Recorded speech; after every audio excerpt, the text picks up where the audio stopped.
الحمدللہ رب العالمین والصلاة والسلام علی سید المرسلین اما بعد فاعوذ باللہ من الشیطان الرجیم بسم اللہ الرحمن الرحیم الصلاة والسلام علیک یا رسول اللہ وعلى آلك وأصحابك يا حبيب الله الصلاة والسلام عليك يا نبي الله وعلى آلك وأصحابك يا نور الله.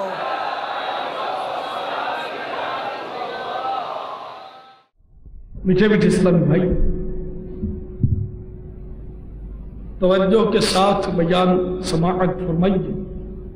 لاپرواہی کے ساتھ ادھر ادھر دیکھتے ہوئے، پیچھے مڑ مڑ کر دیکھتے ہوئے، زمین پر انگلی سے کھیلتے ہوئے، اپنے کپڑے بدن یا بالوں کو سہلاتے ہوئے، باتیں کرتے ہوئے یا ٹیک لگا کر سننے سے، نیز ادھورا بیان سن کر چل پڑنے سے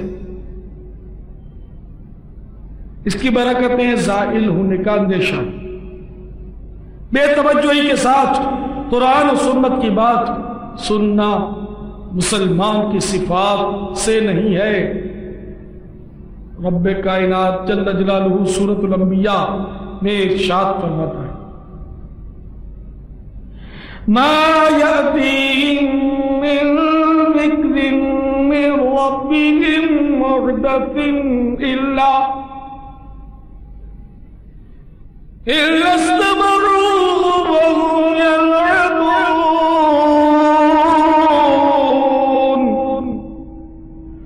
لاهية قلوبهم. میرے آقا نعمت، پیر طریقت، عالم شریعت، حامی سنت، عظیم البرکت، عظیم المرتبت، پروانہ شمع رسالت، مجدد دین و ملت، مولانا شاہ احمد رضا خان علیہ رحمت الرحمن اپنے شہرۂ آفاق ترجمہ قرآن کنز الایمان میں اس کا ترجمہ کچھ یوں کرتے ہیں: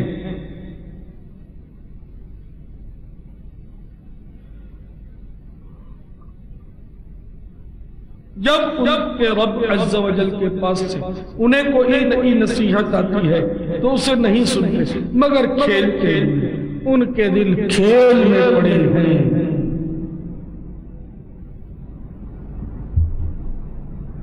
صلو علی الحبیب.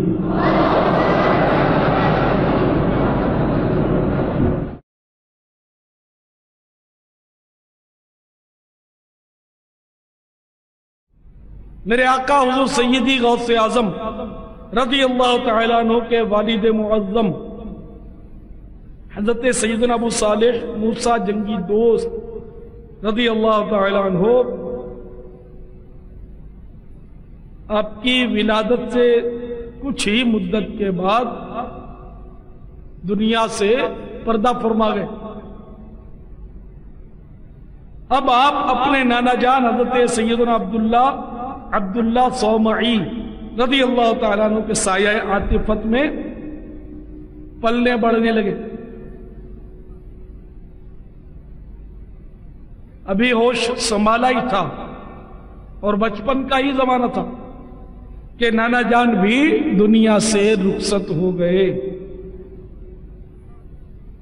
پھر آپ اپنی والدہ ماجدہ ام الخیر فاطمہ رضی اللہ تعالی عنہ کی زیر کفالت رہے، جنہوں نے آپ کی تعلیم و تربیت فرمائی اور عرفان و تصوف اور فیضان باطنی سے آپ کو خوب سیراب کیا. ان کی ماں نے ان کو راہ خدا میں ہمیشہ کے لیے وقف کر دیا. صرف 18 سال کی عمر میں وہ مائیں سوچیں، وہ باپ سوچیں، جو بیٹا اگر داڑھی رکھ لیتا ہے یا امامہ سجا لیتا ہے یا مذہب کی طرف اس کا رجحان ہو جاتا ہے تو کہتے ہیں ابھی تیری عمر ہے، تیری تو پڑھنے کی عمر ہے. غوث پاک بھی پڑھنے گئے تھے، تم بھی پڑھتے ہو، دونوں کے پڑھنے میں کتنا فرق ہے. تم حصول دنیا کے لیے دنیا داری پڑھتے ہو، وہ حصول آخرت کے لیے علم دین پڑھنے نکلے۔ تمہارے ماں باپ مفاد کے لیے، سکوں کے لیے تمہیں امریکہ، جرمن، جاپان تو بھیج سکتے ہیں، لیکن افسوس دین کے لیے اجتماع تک میں آنے کے لیے تمہیں روکتے ہیں، مدنی قافلوں میں سفر سے روکتے ہیں۔ اور وہ کیسی اللہ والی ماں تھی کہ اس نے مطلب اشکبار آنکھوں سے اللہ کی رضا کے لیے اپنے بیٹے کو رائے خدا میں وقف کر دیا، اور یہ بھی کہہ دیا کہ اب قیامت کے دن انشاءاللہ ہماری ملاقات ہوگی۔ اب دنیا میں امید قطع ہو گئی ملاقات کی۔ پہلے کے سفر بہت دشوار گزار ہوتے تھے، آج کل کی طرح سفر نہیں ہے کہ تھوڑی دیر کے لیے آپ بیٹھے گاڑی میں، اجتماع میں پہنچ گئے، پھر گھر پہنچ گئے، 4 دن کے لیے مدنی قافلے میں سفر پہ نکلے، پھر پھٹافٹ گھر پہنچ گئے۔ اتنی آسانیوں کے باوجود آج رائے خدا میں ہم نہیں نکلتے، اور وہ اتنی دشواریوں کے باوجود رائے خدا میں چل دیے۔ چنانچہ میرے آقا حضور سیدنا غوث اعظم رضی اللہ تعالیٰ عنہ اپنے وطن جیلان سے، کیونکہ آپ ایران میں پیدا ہوئے تھے، ایران میں قصبہ جیلان میں، بیسیکلی عربی نہیں تھے، ہمارے غوث پاک عجمی تھے۔ عجمی ایرانی کو بھی کہتے ہیں اور ہر غیر عربی کو بھی عجمی کہتے ہیں، تو آپ عربی اللسان نہیں تھے۔ تمہارا لیے کہ عجم سے عرب کی طرف، بغداد معلی عرب میں، عراق عربی ممالک میں سے، تو عراق کی طرف، بغداد معلی کی طرف 488 سنہ ہجری میں ایک قافلے کے ساتھ روانہ ہو گئے۔ جب آپ کا قافلہ ہمدان سے آگے پہنچا تو ڈاکوؤں نے آپ کے قافلے پر حملہ کر دیا اور قافلے والوں کو لوٹ لیا۔ جب آپ تشریف لائے تو ڈاکوؤں کے سردار نے پوچھا، اے نوجوان تمہارے پاس کیا ہے؟ آپ نے فرمایا 40 دینار۔ اس نے کہا وہ کہاں ہے؟ فرمایا میری قمیص میں بغل کے نیچے سلے ہوئے۔ چنانچہ جب دیکھا گیا تو واقعی 40 دینار نکل پڑے۔ ڈاکوؤں کے سردار نے حیران ہو کر پوچھا، اے نوجوان ایسے وقت میں وہ کون سا راز ہے جس نے تجھے سچ بولنے پر آمادہ کیا؟ آپ نے فرمایا گھر سے چلتے وقت میری ماں نے مجھ سے ہمیشہ ہر حال میں سچ بولنے کا عہد لیا تھا۔ ڈاکوؤں کے سردار آپ کی سچ بیانی سے اس قدر متاثر ہوا کہ اس کی آنکھوں سے آنسو بہہ نکلے اور سچے دل سے توبہ کر لی۔ اس کے ساتھ ہی اس کے تمام ساتھیوں نے بھی توبہ کر لی۔ قافلے والوں کا سب لوٹا ہوا مال واپس کر دیا اور سب کے سب عبادت و ریاضت میں مشغول ہو کر اپنے دور کے بہترین صالحین بن گئے۔ صلو علی الحبیب۔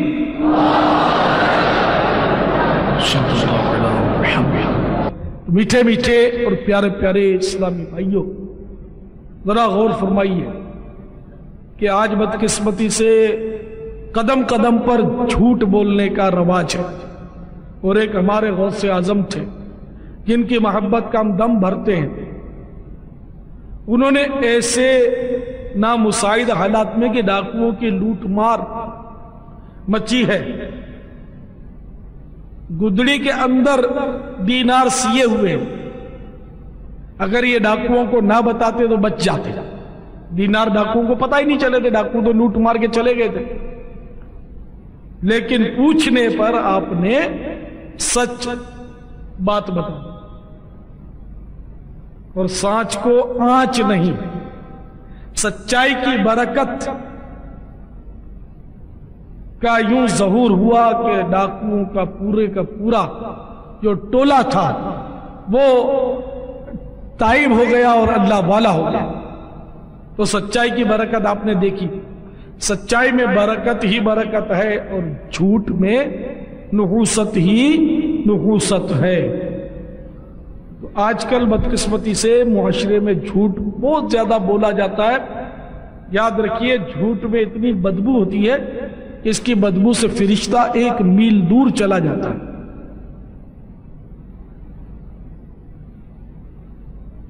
اور جھوٹ کبیرہ گناہ ہے. آج کل تو معاذ اللہ ایسا لگتا ہے کہ جھوٹ بولنا لوگ گناہ سمجھتے ہیں. بات بات پر جھوٹ بولتے ہیں, بغیر ضرورت جھوٹ بولتے ہیں. اور اولیاء کرام کا حال یہ تھا کہ جھوٹ سے اس قدر احتیاط کرتے تھے.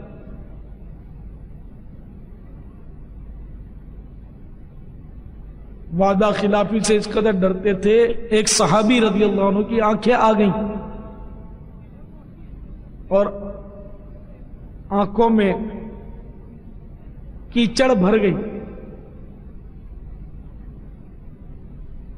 صاف نہیں کرتے تھے. صحابہ کرام عیادت کے لیے حاضر ہوئے, تشریف لائے, اور ان کو کسی نے مشورہ دیا کہ آپ آنکھیں صاف کیوں نہیں کر لیتے, یہ کیچڑ بھری ہوئی ہے. تو کہنے لگے کہ بات یہ کہ طبیب ڈاکٹر کو آنکھیں دکھائی تھی تو اس نے کہا کہ آنکھوں کو ہاتھ مت لگانا. تو میرے منہ سے نکل گیا کہ ہاں, یعنی نہیں لگاؤں گا ہاتھ. تو اب میں نے ڈاکٹر سے وعدہ کیا اب آنکھوں کو ہاتھ کیسے لگاؤں, اور ہاتھ نہیں لگاؤں گا تو آنکھیں صاف کیسے ہوں گی. یعنی اتنا احتیاط کرتے تھے. اور آج کل یار سب چلتا ہے وعدہ خلافی, اور آپ کو احساس نہیں کہ یہ گناہ ہے. ارے وعدہ خلافی تو بہت بڑا گناہ ہے, کبیرہ گناہ ہے. تو اس میں کچھ مطلب سمجھ نہیں ہے, سوچ نہیں ہے ہم لوگوں میں. بات بات پر ہم لوگ جھوٹ بولتے اور ہمیں پتہ ہی نہیں چلتا کہ ہم اتنے بڑے سخت گناہ کا ارتکاب کر رہے ہیں. الحکمت ضالۃ المومن, حکمت مومن کا گمشدہ خزانہ ہے. تو اس طرح تھوڑی سی حکمت عملی سے ہم اپنے آپ کو گناہ سے بچا سکتے ہیں. بہت سارے ایسے معاملات آ سکتے ہیں معاشرے میں کہ وہاں مطلب ہم بچ سکتے ہیں.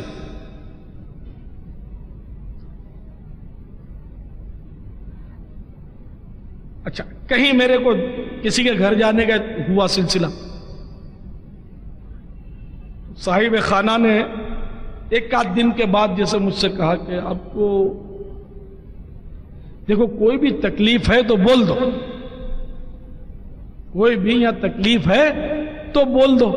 اچھا, اس کا جواب عام طور پہ یہی دیا جائے گا نہیں نہیں کوئی تکلیف نہیں. تو اگر کوئی تکلیف ہے تو جھوٹ ہو جائے گا.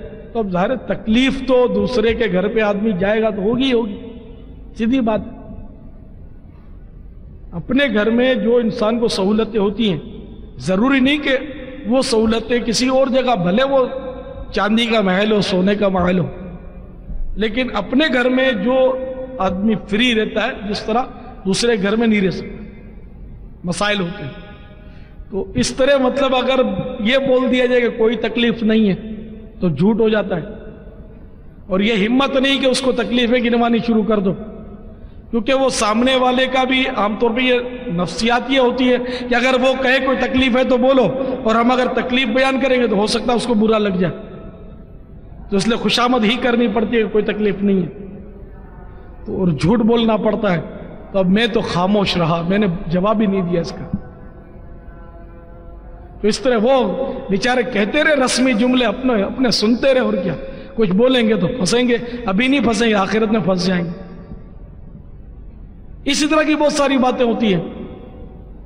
آپ کو کھانا اچھا لگا, اب ظاہر کہہ دو گے اچھا نہیں لگا تو وہ سامنے والے کو برا لگے گا, اور اچھا نہیں لگا اور کہہ دیا اچھا لگا تو جھوٹ ہو جائے گا. تو اس لیے چپ بھلی.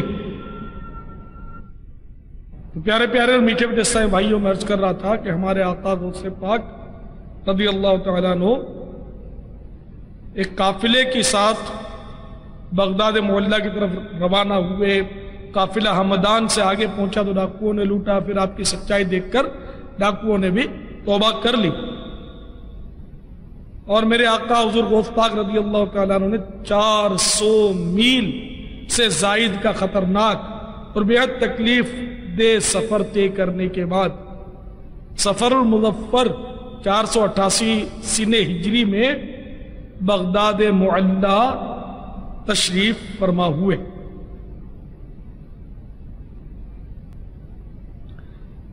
آپ نے حافظ ابو طالب بن یوسف سے حفظ قرآن کریم کی تکمیل کی، علم فقہ اور اصول آپ نے مختلف اساتذہ کرام کی خدمت میں رہ کر سیکھے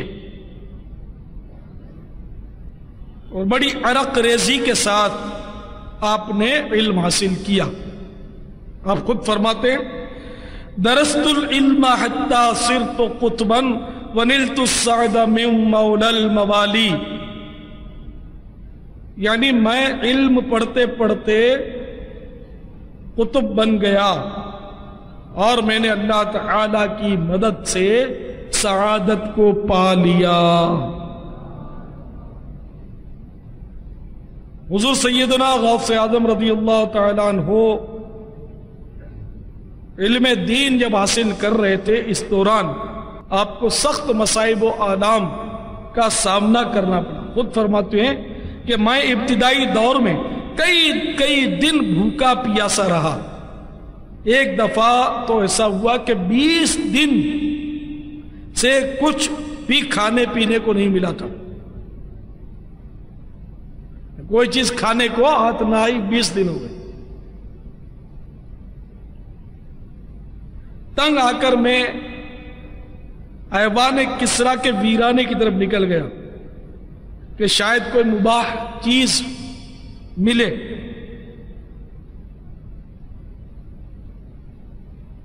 وہاں جب ویرانے میں پہنچا تو وہاں 70 اولیاء کرام کو میں نے دیکھا جو سب کے سب میری طرح پیٹ کے مباحات کی تلاش میں پھر رہے تھے کہ کوئی مباح چیز مل جائے، کوئی خودرو گھاس یا پیڑ کو ایسے پتے مل جائیں کہ جس کو کھا کر پیٹ بھر لیا جائے، کیونکہ یہ حضرات کسی سے سوال تو کرتے نہیں تھے۔ میں نے دل میں خیال کیا کہ ان کے کام میں دخل دینا اچھا نہیں، یہ بیچارے 70 کے 70 یہاں ڈھونڈ رہے ہیں چیزیں، میں ان میں کہاں مطلب ہے کہ دخل دوں۔ آپ فرماتے کہ میں واپس بغداد لوٹ آیا، راستے میں مجھے اپنے وطن کا ایک شخص ملا، اس نے مجھے ایک سونے کا ٹکڑا دیا اور کہا کہ تیری والدہ ماجدہ نے یہ تیرے لیے بھیجا ہے۔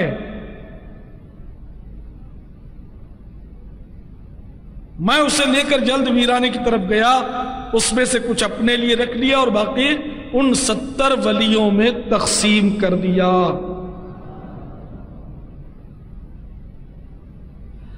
تو جو میرے پاس تھا اس کے عوض میں نے کھانا خرید لیا اور فقراء کو بھی جمع کر لیا اور ہم نے سب نے مل کر کھانا کھا لیا۔ اتنے فاقوں کے باوجود گھر سے سونا آیا، وہ بھی بانٹ دیا اور ایک وقت کا کھانا لے کر سب کو کھلا دیا، خود بھی کھایا۔ خلاص اب پھر ہاتھ میں کچھ نہیں۔ آغاز تعلیم سے تکمیل تک کی 8 سالہ مدت میں ایسے سینکڑوں زہرہ گداز واقعات پیش آئے جن کو سن کر پتھر کا کلیجہ بھی شق ہوتا ہے۔ حضور سیدنا غوث اعظم رضی اللہ تعالیٰ عنہ فرماتے ہیں کہ میں نے ایسی خطرناک اور ہولناک سختیاں اور مصیبتیں برداشت کی ہیں کہ اگر وہ پہاڑ پر گزرتی تو پہاڑ بھی ریزہ ریزہ ہو جاتا، اور فرماتے ہیں کہ جب مصائب و آلام کی مجھ پر ہر طرف سے جلغار ہو جاتی تھی تو میں تنگ آ کر زمین پر لیٹ جاتا اور قرآن پاک کی ان آیات مبارکہ کا ورد شروع کر دیتا۔ فَإِنَّ مَعَ الْعُسْرِ يُسْرًا إِنَّ مَعَ الْعُسْرِ يُسْرًا، یہ دعائیں تو ان کو پڑھنا شروع کر دیتا۔ علم نشرہ کی دعائیں تھے، بے شک دشواری کے ساتھ آسانی ہے، بے شک دشواری کے ساتھ آسانی ہے۔ ان آیات کریمہ کی تکرار سے انہیں بار بار پڑھتے رہنے سے مجھے تسکین حاصل ہو جاتی اور جب زمین سے اٹھتا تو سب میرے رنج و غم دور ہو چکے ہوتے. تو یہ دونوں آیتیں سورہ علم نشرح کی. تو معلوم ہوا کہ جب مصیبتیں آئیں، پریشانیاں آئیں، تو ان دونوں آیتوں کا ورد زمین پر لیٹ کر کرنا. اور جب بھی زمین پر لیٹ کر کچھ ورد کریں گے، پڑھیں گے، تو پاؤں سمٹے ہوئے ہونے چاہیے، پھیلے ہوئے نہیں ہونے چاہیے. تو جب کوئی مصیبت و پریشانی تنگ کرے تو زمین پر لیٹ کر ان دونوں آیات کا ورد کرنا سنت غوثیہ ہے. اور اس طرح مصیبتیں بھی دور ہوتی ہیں، غم دور ہوتے ہیں.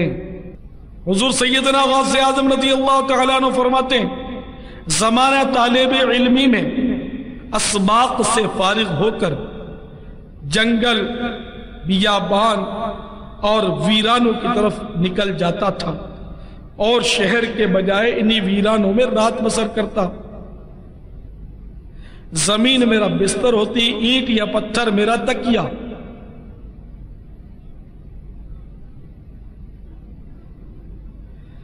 بارش، آندھی، جھکڑ، طوفان، سردی، گرمی، ہر چیز سے بے نیاز ہو کر برہنہ پا رات کی تنہائیوں اور تاریکیوں میں اپنے خالق و مالک عز و جل کی تسبیح و تہلیل میں محو رہتا.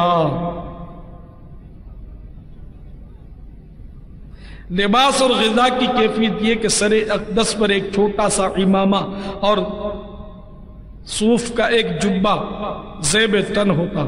خود رو بوٹیاں اور درختوں کے پتے، ساگ، پونپلیں اور سبزیاں جو عام طور پر دریائے دیجلہ کے کنارے مل جاتی تھی انہیں توڑ توڑ کر کھا لیتا.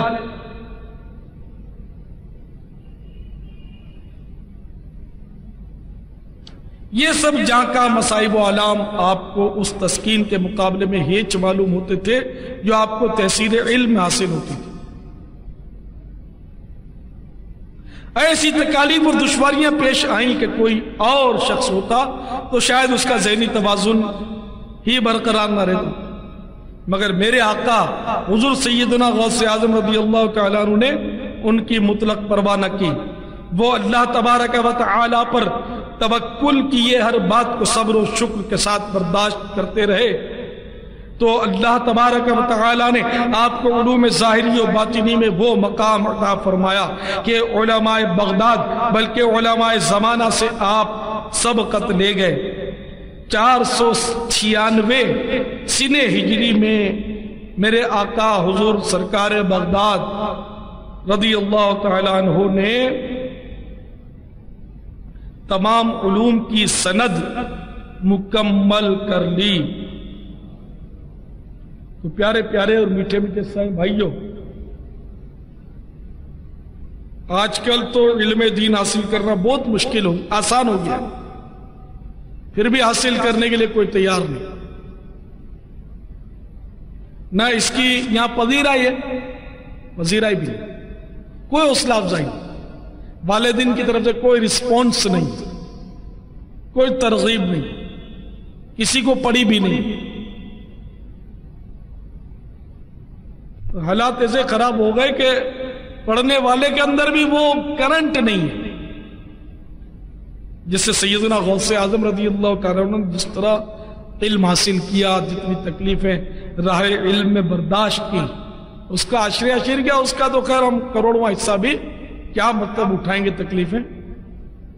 غوث پاک رضی اللہ تعالیٰ عنہ جو ہیں ان کی مطلب یعنی کہ حالت یہ کہ 20 روز تک فاقہ کر کے پڑھتے تھے، سوال نہیں کرتے، آیا تو بھی اللہ کی راہ میں لٹا دیا.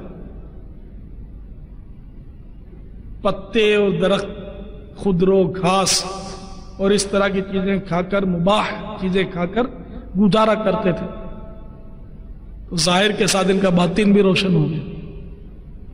تو آج کل تو خیر علم دین کی تحصیل کے لیے تیار بھی نہیں ہے. تو اللہ کرے کہ صحیح معنوں میں تقوی حاصل ہو جائے اور حقیقی معنوں میں میرے آقا، میرے مرشد، میرے شہنشاہ بغداد حضور غوث اعظم رضی اللہ تعالیٰ عنہ کی تعلیمی کاوشوں، محنتوں کی برکتیں ہمیں حاصل ہیں۔ ان کے صدقے میں سنجیدگی نصیب ہو جائے، حسن خلق نصیب ہو جائے، ان کے صدقے میں علم دین کا سچا جذبہ مل جائے اور اللہ کی رضا کے لیے پڑھنے کا جذبہ مل جائے۔ بس نیت رضا الہی کی ہونی چاہیے، میں اللہ کی رضا کے لیے بس علم دین حاصل کروں گا اور دوسروں تک اس کو پہنچاؤں گا، چین ہی نہ آئے، بس دوسروں تک پہنچاتا رہے علم دین۔ بے شک وہ درس و تدریس کے ذریعے، اپنے بیانات کے ذریعے جس طرح بھی دوسروں تک پہنچاتا رہے، جیسے کہ میرے مرشد غوث پاک نے بھی تو فرمایا نا، درست العلم حتی صرت قطبا، میں علم پڑھتا گیا یہاں تک کہ میں قطب کے مقام پر فائز ہو گیا۔ درست العلم، میں علم کا درس حاصل کرتا رہا۔ تو اس طرح مطلب یہ کہ غوث پاک کے ماننے والوں کو چاہیے کہ وہ اپنے اندر اخلاص پیدا کریں اور للہیت کے ساتھ محض اللہ کو راضی کرنے کے لیے علم دین حاصل کریں۔ نہ صرف علم دین بلکہ جو بھی عمل کرے اس میں اخلاص ہی کامیابی کی کنجی ہے۔ میٹھے میٹھے اور پیارے پیارے صاحب بھائیو، ایک خانقاہ میں ایک خاتون پردے میں لپٹی ہوئی ایک مننے کو سینے سے چپٹائے دار و قطار رو رہی ہے۔ اتنے میں اندر سے ایک مدنی منا دوڑتا ہوا آتا ہے، خاتون کو روتا ہوا ٹھٹک کر کھڑا ہو جاتا ہے، بڑے بھولے بھالے انداز میں پوچھتا ہے کہ اماں آپ کو کیا ہو گیا ہے، کیوں روتے؟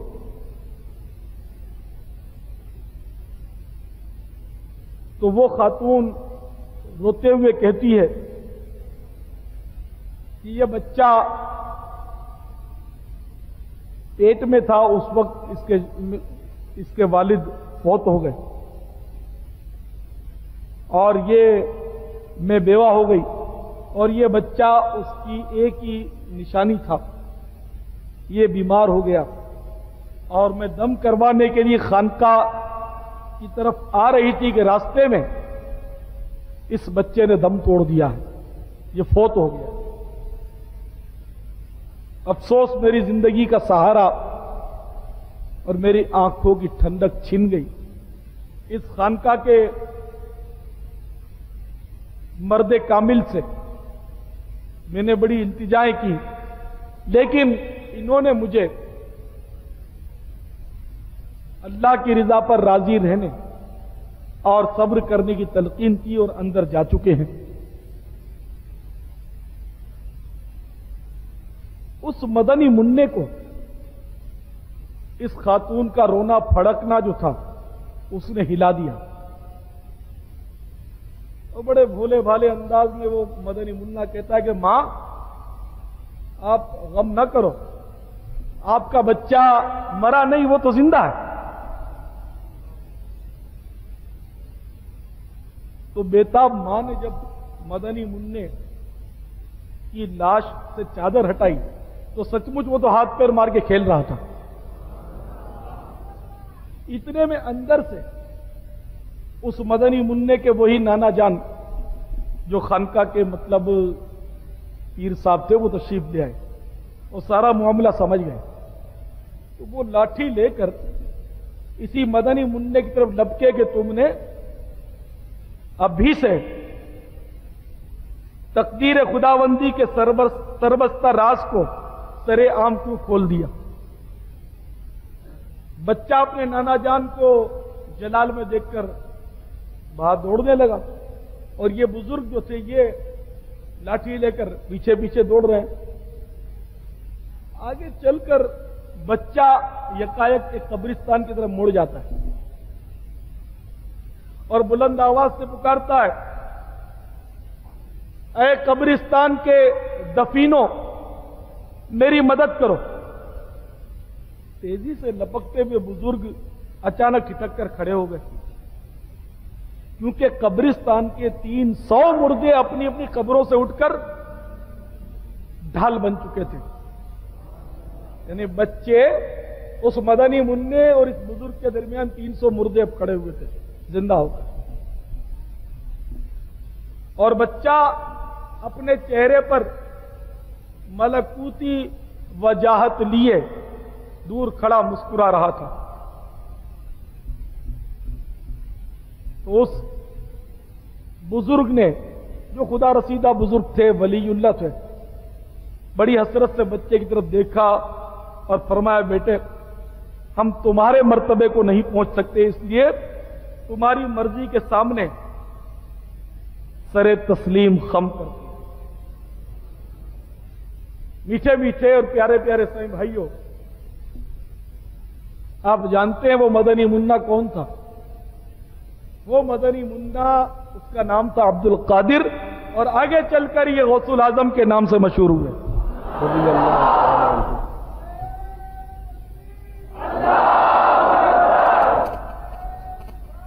یا رسول اللہ، یا غوث. تو میٹھے میٹھے اور پیارے پیارے سائیں بھائیوں، آپ نے ملاحظہ فرمایا ہمارے غوث اعظم پیران پیر، پیر دستگیر، روشن ضمیر، قطب ربانی، محبوب سبحانی، پیر لاسانی، قندیل نورانی، محبوب سبحانی، پیر پیران، میر میران، الشیخ ابو محمد محی الدین عبد القادر جیلانی قدس سرہ الربانی بچپن سے ہی کراماتی مدنی منع تھے. کیسی کرامتیں دکھا رہے تھے، بلکہ یہ مادرزاد ولی تھے، پیدائشی ہی ولی تھے. آپ کے سمانے نگاروں کا کہنا ہے کہ یہ جب ماں کے پیٹ میں تھے اس وقت جب ان کی ماں کو چھینک آتی، وہ ماں بھی ولیہ تھی، تو وہ جب چھینک پر الحمدللہ کہتی تو یہ پیٹ میں سے بول پڑتے یرحمک اللہ.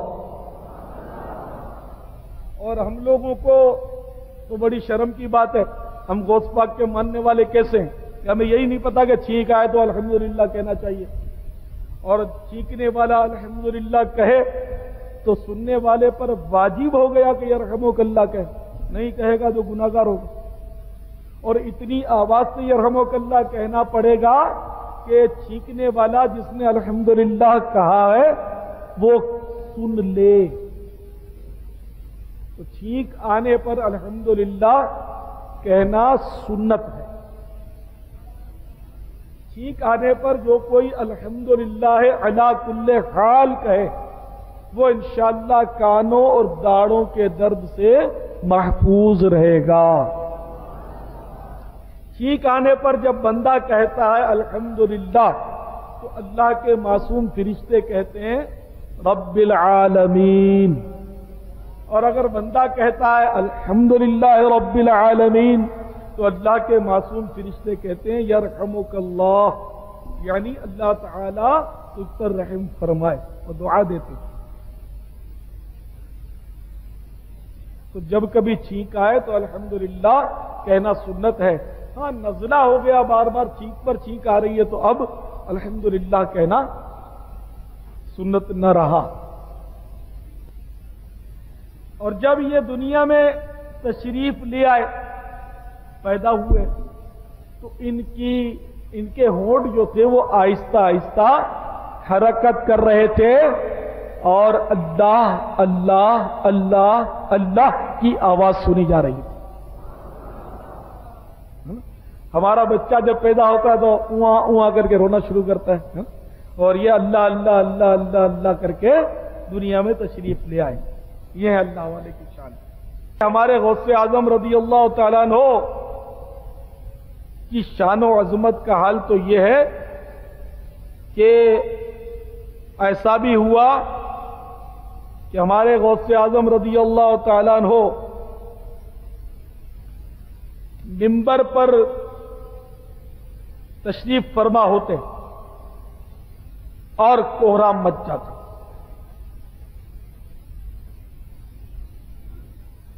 آپ کے صاحبزادے فرماتے ہیں کہ میں اکثر اپنے والد محترم کے منبر پر بیٹھ کر بیان کرتا مگر لوگوں پر بہت کم اثر پڑتا، لیکن جب میرے والد صاحب سیدنا غوث اعظم رضی اللہ تعالیٰ عنہ منبر پر تشریف لاتے تو فرماتے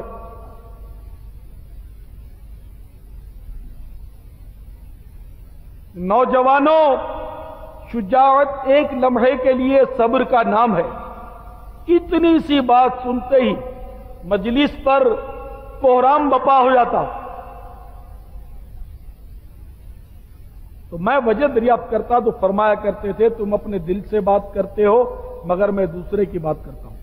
مطلب یہ کہ حضور غوث اعظم میں اتنی تاثیر ہوتی تھی کہ دوسرا لمبا چوڑا بیان کرے تو اتنا اثر نہ ہوتا تھا جتنا حضور غوث اعظم رضی اللہ تعالیٰ عنہ کے بیان میں اثر ہوتا۔ بلکہ میں نے یہاں تک پڑھا ہے کہ ایک بار جب آپ کا لوگ انتظار کر رہے تھے اور ہمارے غوث پاک رضی اللہ تعالیٰ عنہ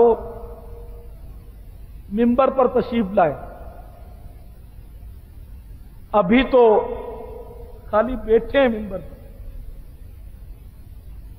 نہ کسی نے تلاوت کی ہے، نہ کسی نے نعت شریف پڑھی ہے، نہ کوئی لفظ انہوں نے زبان سے ادا کیا ہے، بس خالی آ کر منبر شریف پر بیٹھے ہیں اور لوگوں میں ایک مطلب کوہرام برپا ہو گیا اور چیخ و پکار اور رونا دھونا اور رقت انگیز مطلب یعنی کہ مناظر ہو گئے۔ تو یہ مطلب ہمارے غوث اعظم رضی اللہ تعالیٰ عنہ میں کشش تھی۔ تو یہ مطلب اللہ تعالیٰ کی اس کو عطا ہی کہہ سکتے ہیں اور کیا کہہ سکتے ہیں۔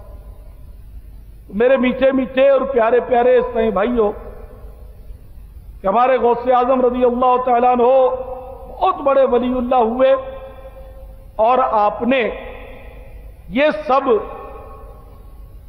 جو حاصل کیا یہ خاص اللہ کی عطا تھی، اور آپ نے محنت بھی بہت کی، ریاضتیں بھی بہت کی، واقعے بھی بہت کیے۔ 3 دن سے لے کر آپ نے 40 دن تک 40 دن تک واقع کیے، یہاں تک کہ ہمارے غوث اعظم رضی اللہ تعالیٰ عنہ کی غذا بھی بہت ہی سادہ ہوتی تھی۔ عموماً جو کی روٹی افطار کے وقت کھا لیتے تھے، اور ہمیشہ دن کو عام طور پہ آپ کا روزہ ہوتا، اور تمام عمر کوئی لقمہ حرام تو کیا، کبھی صبح والا نوالا تک آپ نے تناول نہیں کیا۔ ایک بار آپ فرماتے ہیں کہ ایک بار فاقوں سے میری حالت غیر ہو رہی تھی کہ میں نے غیب سے آواز سنی، عبد القادر اٹھ روٹی قرض لے کر کھا تاکہ علم حاصل کرنے میں نقص نہ آ جائے اور تو تسلی سے علم حاصل کر سکے۔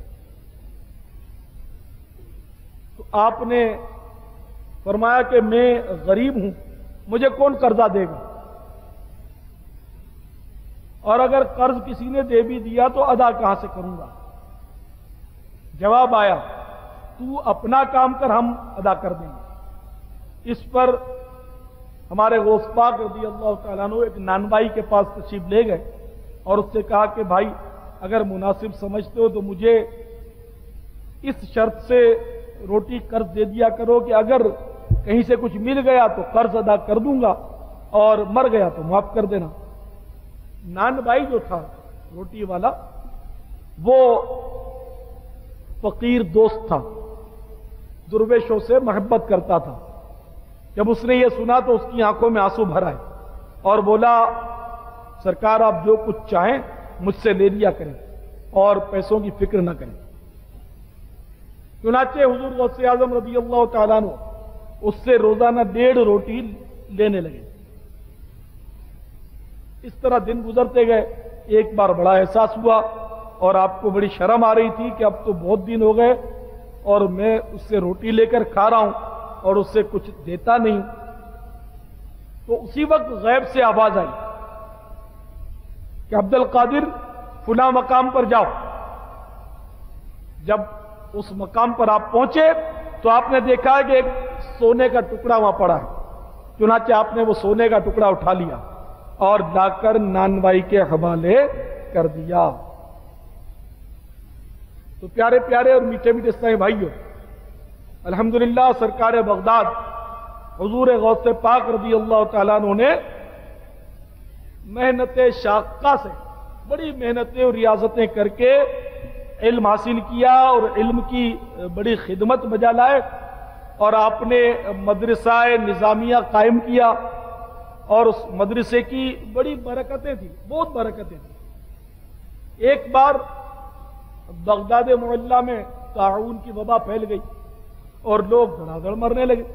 تو کچھ لوگ آپ کی خدمت میں فریاد لے کر پہنچے کہ حضور کرم فرمائیں کہ اس مصیبت سے نجات ملے. اس دور میں اس کا عقیدہ تھا کہ اللہ والے بہت کچھ کر سکتے ہیں. تو حضور غوث پاک رضی اللہ عنہ نے فرمایا کہ ہمارے مدرسے کے ارد گرد جو گھاس اگی ہوئی ہے نا، اس کو مطلب ہے کہ جو کھا لے گا جو بھی اس کی بیماری ہوگی دور ہو جائے گی. اسی طرح ہمارے مدرسے کے کنویں کا جو پانی پیے گا اس کو بھی شفا ملے گی. سبحان اللہ. پھر کیا تھا، قوم ٹوٹ پڑی. وہ گھاس نوچ نوچ کے لوگ لے جانے لگے اور کنویں کا پانی بھر بھر کے لے جانے لگے اور لوگوں کو شفائیں ملنے لگی. یہاں تک کہ وہ طاعون کا مرض بغداد شریف سے ایسا بھاگا ایسا بھاگا ایسا بھاگا کہ کبھی پلٹ کر اس نے بغداد شریف کا رخ بھی نہ کیا. اللہ والوں سے جس چیز کو نسبت ہو جائے اس میں بھی مطلب برکتیں اور اللہ تعالیٰ کی رحمتیں ہوتی ہیں اور شفائیں ملتی ہیں. سبحان اللہ. حضور غوث پاک کا ایک فرمان ملتا ہے کہ جو ہمارے مدرسے سے جو گزر جائے، جو ہمارے مدرسے سے گزر جائے، قیامت کے روز اس کے عذاب میں تخفیف ہو جائے گی. اونچے اونچوں کے سروں سے قدم اعلیٰ تیرا، سر بھلا کیا کوئی جانے کہ ہے کیسا تیرا. اولیاء ملتے ہیں آنکھیں وہ ہے تلوا تیرا، کیا دبے جس پہ حمایت کا ہو پنجہ تیرا. شیر کو خطرے میں لاتا نہیں کتا تیرا. ایک بزرگ کا بڑا پیارا واقعہ تذکرہ نگاروں نے لکھا ہے کہ وہ بزرگ جو تھے وہ ہمیشہ شیر پر سواری کرتے تھے، اور جہاں کہیں تشریف لے جاتے تو ان کے شیر کی مہمانی کے لیے لوگ گائے پیش کرتے تھے. تو ایک بار سلطان الاولیاء حضور غوث اعظم دستگیر رضی اللہ تعالیٰ عنہ کی چوکھٹ پر وہ بزرگ حاضر ہوئے تو ان کے دستور کے مطابق غوث پاک کی طرف سے بھی گائے پہنچی. جب وہ گائے روانہ ہوئی تو غوث پاک کی گلی کا کتا بھی ساتھ میں چل دیا.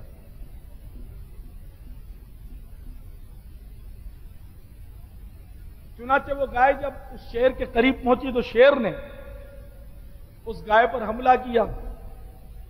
اس سے پہلے کہ شیر گائے پر قابو پائے، غوث پاک کی گلی کے کتے نے ایک جست لگائی اور شیر کی پیٹھ پر بیٹھ گیا اور اپنے پنجوں سے شیر کی گردن مروڑ کر اس کو پٹخا اور اس کا پیٹ پھاڑ دیا. تو وہ بزرگ گھبرا گئے اور انہوں نے غوث پاک رضی اللہ تعالیٰ عنہ سے معذرت چاہی. تو پتا چلا کہ غوث پاک کی گلی کا کتا بھی اتنا پاورفل ہے کہ اس نے شیر پر قابو پا لیا. تو کیا دبے جس پہ حمایت کا ہو پنجہ تیرا. میرے اعلیٰ حضرت رضی اللہ تعالیٰ عنہ بارگاہ غوثیت مآب پہ عرض کرتے ہیں، یا غوث کیا دبے جس پہ حمایت کا ہو پنجہ تیرا، شیر کو خطرے میں لاتا نہیں کتا تیرا. تو غوث پاک کے کتے کی جب یہ شان ہے تو غوث پاک کے مریدوں کی عظمت کا تو کیا عالم ہوگا۔ تو حسینی حسنی کیوں نہ محی الدین ہو، اے خضر مجمع بحرین ہے چشمہ تیرا، قسمیں دے دے کے کھلاتا ہے پلاتا ہے تجھے، پیارا اللہ تیرا چاہنے والا تیرا، مصطفیٰ کے تن بے سائے کا سایہ دیکھا، جس نے دیکھا میری جاں جلوہ زیبا تیرا، بد سہی چور سہی مجرم و ناکارہ سہی، اے وہ کیسا ہی سہی ہے تو کریمہ تیرا، مجھ کو رسوا بھی اگر کوئی کہے گا تو یوں ہی کہ وہی نہ وہ گدا بندہ رسوا تیرا۔ حضور سیدنا غوث اعظم رضی اللہ تعالیٰ عنہ فرماتے ہیں، اے غوث پاک کے مریدو جھوم جاؤ، فرماتے ہیں مجھے خدا کی قسم ہے اللہ تبارک و تعالی نے مجھ سے وعدہ کیا ہے کہ وہ میرے دوستوں، محبت کرنے والوں، میرا نام پکارنے والوں اور میرے عقیدت مندوں کو جنت میں داخل کرے گا۔ اگر میرا کوئی نام لیوا مغرب میں ہوگا اور اس کی ستر دری کی جا رہی ہوگی، چاہے میں مشرق میں ہوں گا تب بھی میں اس کی حفاظت کروں گا اور اس کا پردہ رکھ لوں گا۔ مجھے حد نگاہ تک ایک دفتر دیا گیا جس پر میرے مریدوں کے نام لکھے ہوئے ہیں اور قیامت تک آنے والے احباب کے نام بھی درج ہیں، اور مجھے یہ بشارت دے دی گئی ہے کہ اس دفتر میں جتنے بھی نام ہیں ان تمام لوگوں کو تمہاری نسبت کی وجہ سے بخش دیا گیا ہے۔ میں نے داروغہ جہنم مالک علیہ السلام سے پوچھا کہ اے مالک بتاؤ کیا تمہارے پاس میرے احباب میں سے بھی کوئی شخص ہے؟ اس نے کہا نہیں۔ مجھے اپنے پروردگار عز و جل کی قسم، میرا ہاتھ اپنے مرید پر اس طرح ہے جس طرح آسمان زمین پر سایہ کنا ہے۔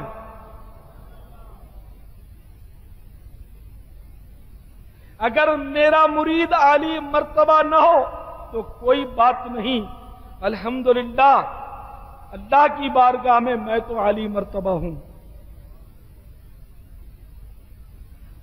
رب العزت کے عزت و جلال کی قسم، میرا قدم اس وقت تک جنت کی طرف نہیں اٹھے گا جب تک میں اپنے سارے مریدوں کو جنت میں داخل نہ کرا لوں۔